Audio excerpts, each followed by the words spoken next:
Emmylou Harris was born on April 2, 1947, in Birmingham, Alabama, to a military pilot and a school teacher. Her father, Walter Rutland Harris, served in both World War II and the Korean War. During the latter, he was captured and held as a prisoner of war for 16 months, a period when he was listed as missing in action. His eventual return was a profound moment for young Emmylou, who saw him not only as a hero, but as a figure she longed to make proud. Driven by that desire, she excelled in nearly everything she attempted. A straight-A student, Emmylou was also a cheerleader and played saxophone in her school's marching band. She even won the Miss Woodbridge beauty pageant as a teenager. In 1965, she graduated from Garfield High School as valedictorian and enrolled at the University of North Carolina at Greensboro to pursue her dream of becoming an actress. Although she had always been passionate about the arts, her relationship with music was initially ambivalent. Piano lessons left her cold, and playing saxophone felt more like a duty than a joy. Her true love was the theater, and she devoted herself to acting in school plays. But everything changed in the early 1960s with the folk revival. Inspired by artists like Joan Baez, Bob Dylan, and Buffy Sainte-Marie, Emmylou picked up a guitar gifted by her grandfather and began teaching herself to play. While university life proved academically challenging, music became her outlet. She formed a folk duo called Emerald City with fellow student Mike Williams, performing in small coffee houses. Eventually, she began singing solo under the stage name The Corner. By 1967, Emmylou made the pivotal decision to leave university and pursue music full-time. She moved to Greenwich Village in New York City, then the heart of the folk scene. Supporting herself as a waitress, she played gigs in clubs and cafes, gradually carving out a presence in the vibrant local scene.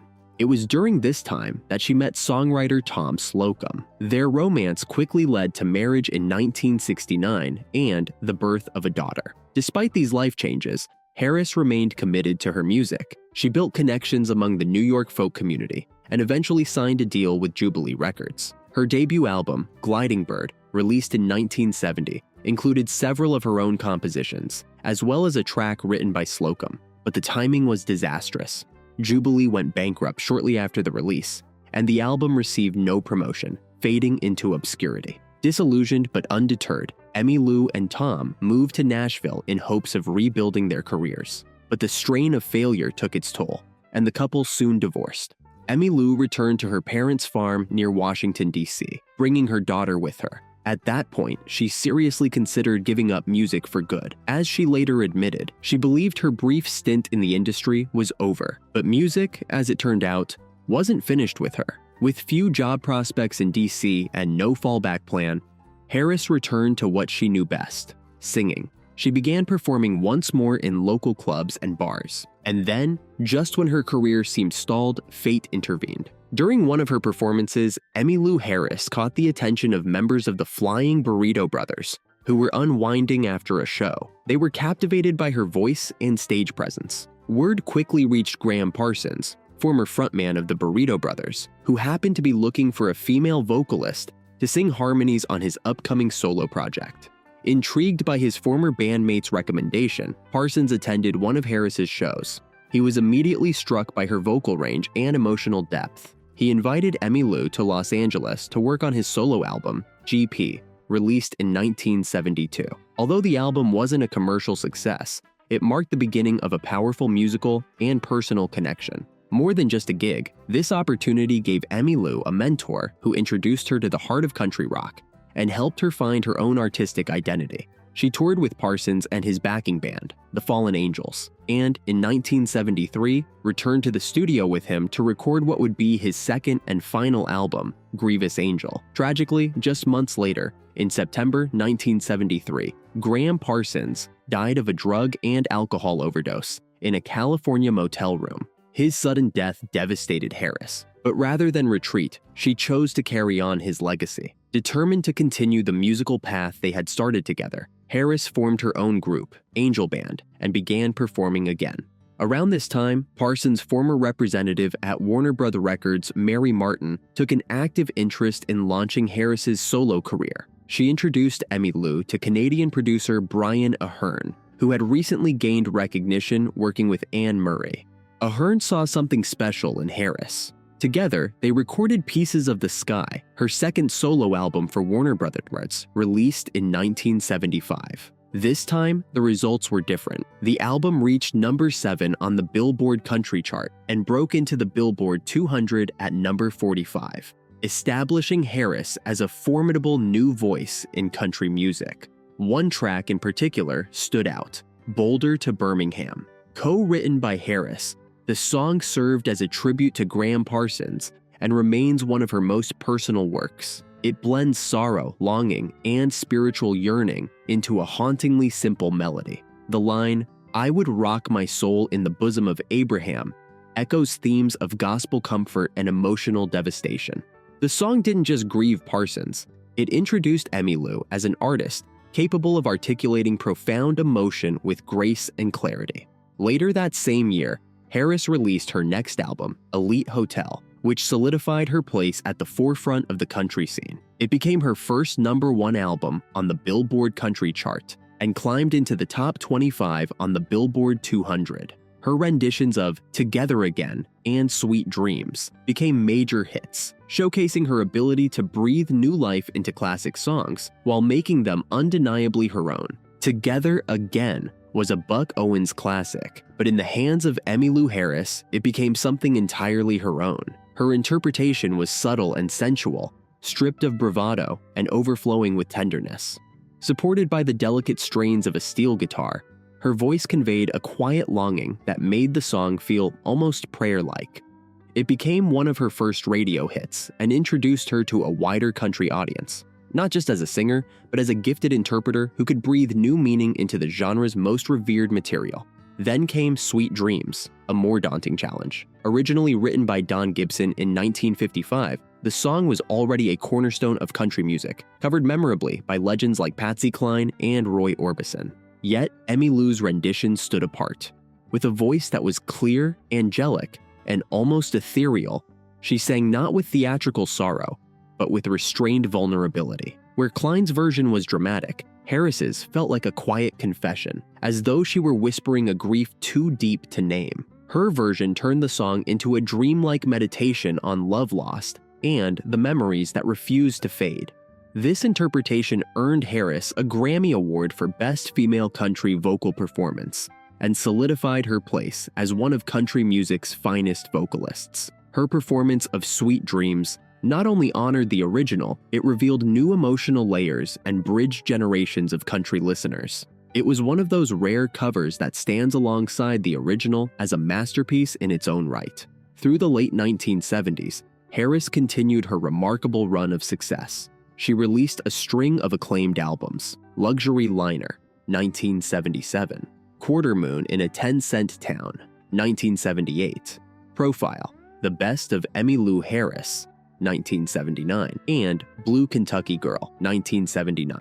The latter brought her another Grammy Award, once again for Best Female Country Vocal Performance. At this point, Emmylou Harris was more than a rising star. She was a defining voice of her generation. Amid her creative peak, Harris's personal life also evolved. In 1977, she married producer Brian Ahern, her close collaborator and creative partner. Together, they pushed back against record label pressure to steer her music in a more commercial pop direction. Their partnership gave rise to some of her finest work and a second daughter, Megan. But success, as always, is fleeting.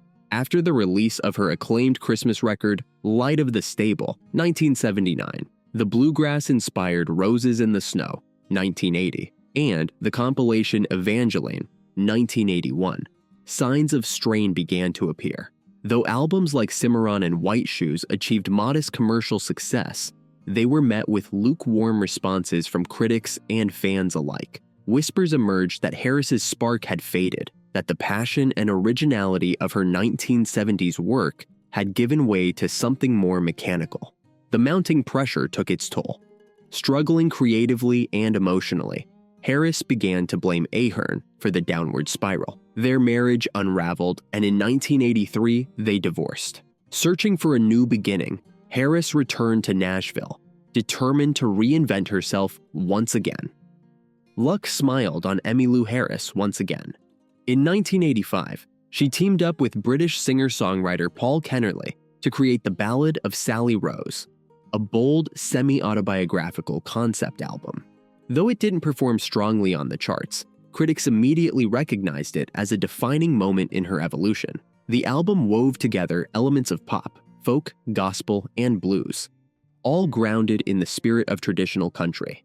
For Harris, it wasn't about chasing radio hits anymore. It was about making music that mattered.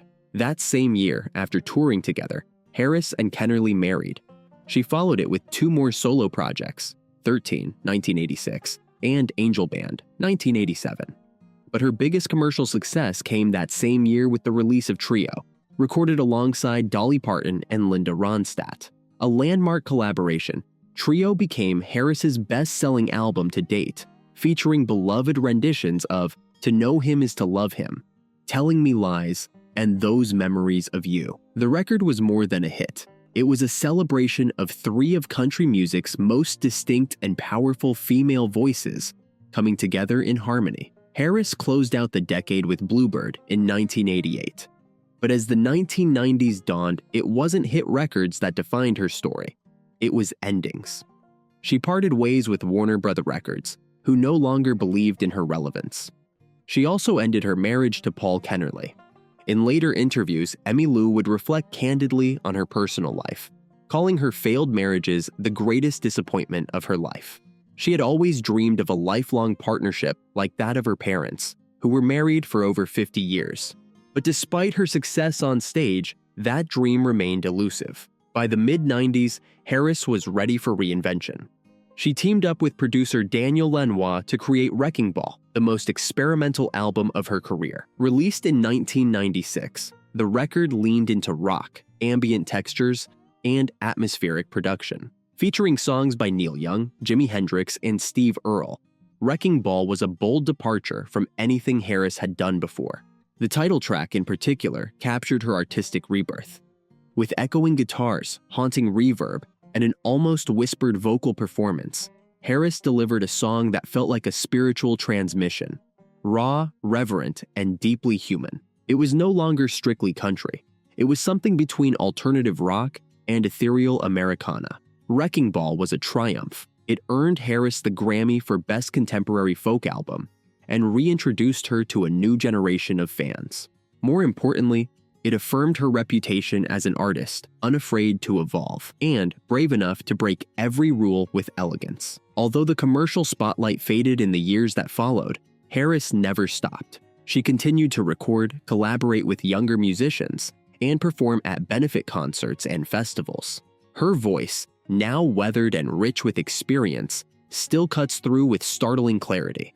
Even in her later years, Emmylou Harris remains a force, active, relevant, and artistically fearless. But Emmylou Harris is more than a singer. She is a cultural icon, a bridge between generations, genres, and sensibilities. Her voice, fragile yet fierce, has comforted and challenged listeners across decades. She brought country music to folk and rock audiences and proved that a woman's voice in American music can be not just beautiful, but wise, strong, and transformative. Decades after her debut, she continues to inspire young artists and enchant longtime fans. For many, Emmylou Harris is the sound of authenticity, the sound of America's soul-made melody.